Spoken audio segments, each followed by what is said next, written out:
حضرت عیسیٰ علیہ السلام کہیں سفر پر جا رہے تھے، راستے میں ایک جاہل آپ کے ساتھ ہو گیا۔ حضرت عیسیٰ علیہ السلام نے اس کو بہت سمجھایا کہ میرے ساتھ کہاں چل رہا ہے، تو الگ اپنا راستہ لے لے، لیکن وہ نہیں مانا۔ بار بار منع کرنے کے باوجود بھی وہ ساتھ ہی ساتھ چلنے لگا۔ حضرت نے فرمایا کہ اگر تو میرے ساتھ رہے گا تو میں جو کچھ کہوں گا تجھے ماننا ہوگا۔ اس جاہل نے کہا، بے شک حضور، آپ ہمیں جو حکم دیں گے میں دل و جان سے اس پر عمل کروں گا۔ چنانچہ اللہ کے نبی حضرت عیسیٰ علیہ السلام نے اس کو ساتھ میں لے لیا۔ چلتے چلتے ایک جنگل آیا، وہاں پر حضرت نے قیام فرمایا۔ کچھ دور ایک گاؤں نظر آ رہا تھا۔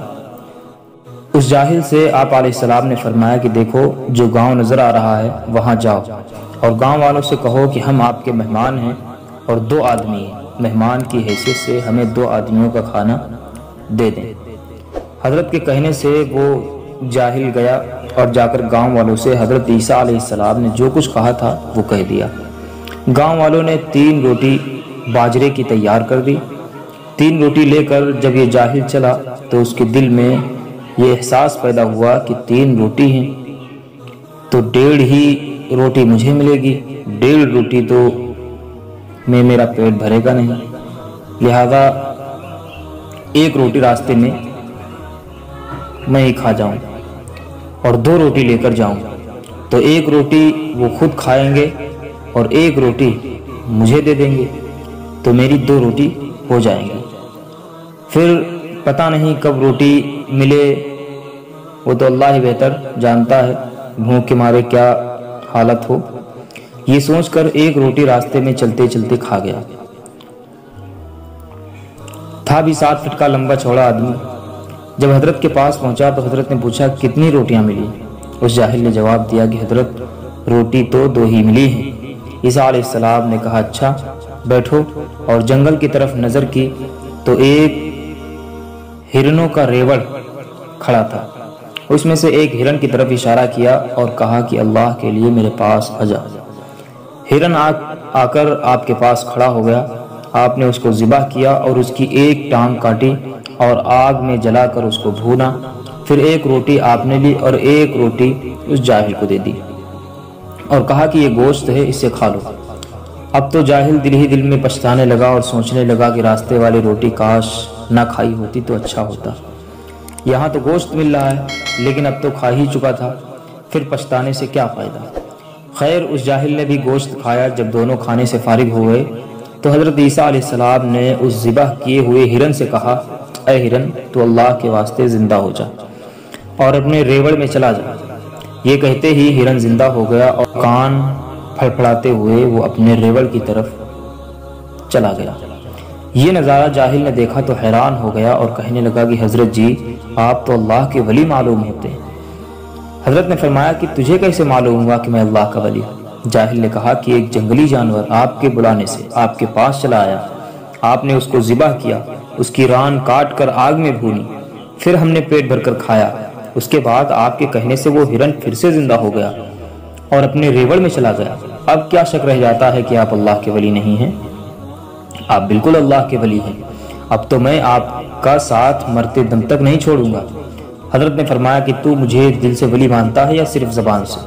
اس نے کہا، حضرت جی، میں تو دل سے مان گیا ہوں۔ حضرت نے فرمایا کہ اگر تو مجھے دل سے مانتا ہے تو بتا روٹی کتنی تھی؟ اس پر اس نے جواب دیا کہ حضرت جی، روٹی تو 2 ہی تھی، تیسری روٹی جسے اس نے کھا لیا تھا اس کا انکار کر دیا۔ حضرت وہاں سے پھر چلے۔ چلتے چلتے راستے میں ایک ندی آ گئی جس میں پانی بھرا ہوا تھا اور دونوں کو ندی کے دوسرے کنارے پر جانا تھا۔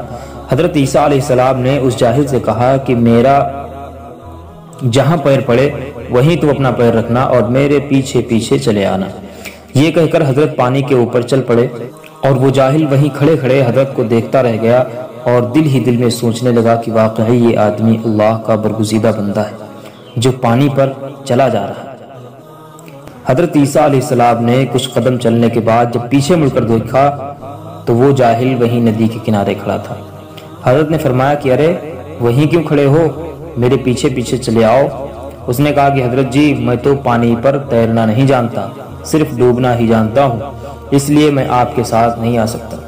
حضرت عیسیٰ علیہ السلام واپس لوٹے اور اسے اچھی طرح سمجھایا کہ تم بالکل اس دریا کے اندر نہیں ڈوبو گے، میرے قدم پر قدم رکھتے چلے آؤ۔ چنانچہ وہ بھی ندی پار ہو گیا۔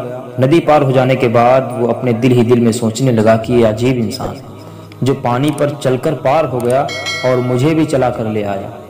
حضرت کے سامنے وہ ہاتھ جوڑ کر کھڑا ہو گیا اور کہنے لگا، آپ بالکل اللہ کے سچے ولی ہیں۔ حضرت نے فرمایا کہ تو نے کیسے جان لیا کہ میں اللہ کا ولی ہوں؟ تو جاہل نے کہا کہ یہ پانی میرا خالہ زاد بھائی نہیں ہے کہ ہم کو اپنے اوپر چلنے دے، لیکن آپ خود اس پانی پر چل کر پار ہو گئے اور مجھے بھی پار کرایا۔ اب بھی میں آپ کو ولی نہ مانوں، ایسا بے ایمان تو میں ہرگز نہیں ہوں۔ حضرت نے فرمایا کہ تو دل سے مجھے ولی مانتا ہے یا زبان سے؟ اس نے کہا کہ حضرت جی اب تو میں دل سے مان گیا کہ آپ اللہ کے سچے ولی ہیں۔ حضرت نے فرمایا کہ اچھا بتا روٹی کتنی تھی؟ اس نے کہا حضرت جی روٹی تو 2 ہی تھی، تیسری روٹی کا پھر انکار کر دیا۔ حضرت وہاں سے پھر چلے، ایک بہت بڑا بھیانک جنگل آیا، وہاں سونے کی 3 اینٹیں پڑی ہوئی تھیں۔ انہیں دیکھتے ہی اس جاہل کے منہ میں پانی آ گیا کہ آدھا آدھا ملتے آیا ہے تو یہاں بھی آدھا آدھا ملے گا، اس طرح 1.5 اینٹ تو مجھے ہی مل جائے گی۔ اب اللہ والے کو چھوڑ دیا جائے اور 1.5 اینٹ لے کر بال بچوں میں گھر چلیں۔ یہ سوچ کر اس جاہل نے حضرت عیسیٰ علیہ السلام سے کہا کہ حضرت جی یہ 3 اینٹیں ہیں، ایک تو آپ لیں گے، ایک مجھے دیں گے، یہ تیسری اینٹ جو ہے اس کا کیا ہوگا؟ ہمارے پاس اس کے کاٹنے کا کوئی تو انتظام بھی نہیں ہے۔ حضرت نے فرمایا کہ تیسری اینٹ کو کاٹنے کی کوئی ضرورت نہیں، ایک اینٹ میری اور ایک اینٹ آپ کو دیں گے اور ایک اینٹ ہم لے لیں گے۔ یہ کہہ کر آپ خاموش ہو گئے۔ اس جاہل سے رہا نہ گیا اور بول پڑا کہ تیسری اینٹ کا کیا ہوگا؟ حضرت نے فرمایا کہ یہ تیسری اینٹ اس شخص کی ہے جس نے تیسری روٹی کھائی ہو۔ یہ سن کر وہ کہنے لگا کہ حضرت جی وہ تیسری روٹی تو میں نے ہی کھائی تھی۔ سونے کی اینٹ کی لالچ میں تیسری روٹی کھانے کا اقرار آخر کر ہی لیا، حالانکہ اب تک 2 ہی بتا رہا تھا۔ جب اس نے تیسری روٹی کا اقرار کر لیا تو حضرت نے فرمایا کہ 3 اینٹیں تو لے جا۔ یہ کہہ کر حضرت آگے چل پڑے۔ جاہل سوچنے لگا کہ 3 اینٹیں گھر کیسے لے جائیں گے؟ وزن اس قدر تھا کہ صرف 2 ہی اینٹیں اس سے اٹھ رہی تھی اور تیسری کو چھوڑنے کے لیے دل تیار نہیں ہو رہا تھا۔ اسی سوچ میں کھڑا تھا کہ اتفاق سے 3 ڈاکو آ گئے اور اس کے پاس سونے کی 3 اینٹیں دیکھ کر اس کو قتل کر دیا اور ایک ایک اینٹ پر تینوں نے قبضہ کر لیا۔ پھر تینوں ڈاکو آپس میں سوچنے لگے کہ بڑی آسانی سے مال مل گیا ہے، اب ہم میں سے کوئی آدمی قریب کے قصبے میں جا کر ناشتہ وغیرہ لے آئے اور کھا پی کر پھر چلے۔ چنانچہ ان تینوں میں سے ایک آدمی مٹھائی وغیرہ لینے کے لیے چلا گیا اور ان دونوں آدمیوں نے جو وہیں جنگل میں بیٹھے ہوئے تھے آپس میں مشورہ کر لیا کہ جب وہ مٹھائی وغیرہ لے کر آئے تو اس کی گردن مار دی جائے تاکہ تینوں اینٹیں ہماری ہو جائیں۔ ڈاکو تو مرتے ہی رہتے ہیں، ہم سے کون پوچھے گا کہ وہ کہاں گیا، اور اگر پوچھے گا بھی تو کہہ دیں گے کہ مارا گیا۔ ادھر جو مٹھائی لینے گیا ہوا تھا اس کے دل میں شیطان نے یہ بات ڈال دی کہ اس میں زہر ملا کر لے جاتا ہوں کہ وہ دونوں کھا کر مر جائیں گے، اینٹیں میری ہو جائیں گی۔ چنانچہ وہ وہیں سے زہر ملا کر مٹھائی لے آیا۔ جب مٹھائی لے کر جنگل میں پہنچا تو ان دونوں نے اس کی گردن مار دی اور وہ وہیں تڑپ تڑپ کر مر گیا۔ پھر اطمینان سے دونوں مٹھائیاں کھانے بیٹھے۔ مٹھائی میں زہر ملا ہوا تھا، چنانچہ مٹھائی کھا کر وہ دونوں بھی وہیں ڈھیر ہو گئے۔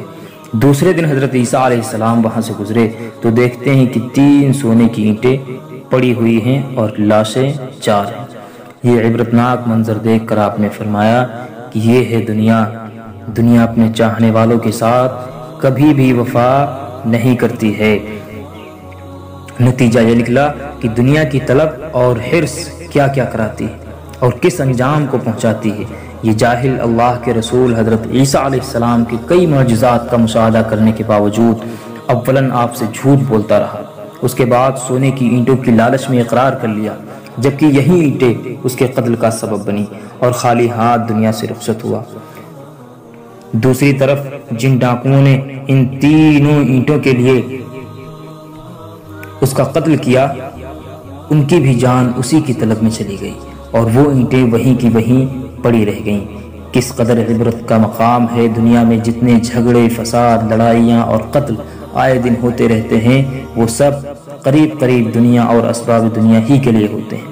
کسی کو قتل کرنے والا قتل کر کے سمجھتا ہے کہ اب اطمینان کی زندگی گزاروں گا، لیکن اس کی تمنا پوری نہیں ہوتی اور کچھ دنوں کے بعد وہ بھی دنیا سے چل دیتا ہے، اور دولت جس کے لیے دوسرے کو قتل کیا تھا یا دھوکہ دے کر لیا تھا وہ دنیا ہی میں رہ جاتی ہے۔ بھلا آدمی وہ ہے جو اپنی اصلاح کر لے اور انبیاء کے بتائے ہوئے راستے پر چلے۔ وما توفیقی الا باللہ۔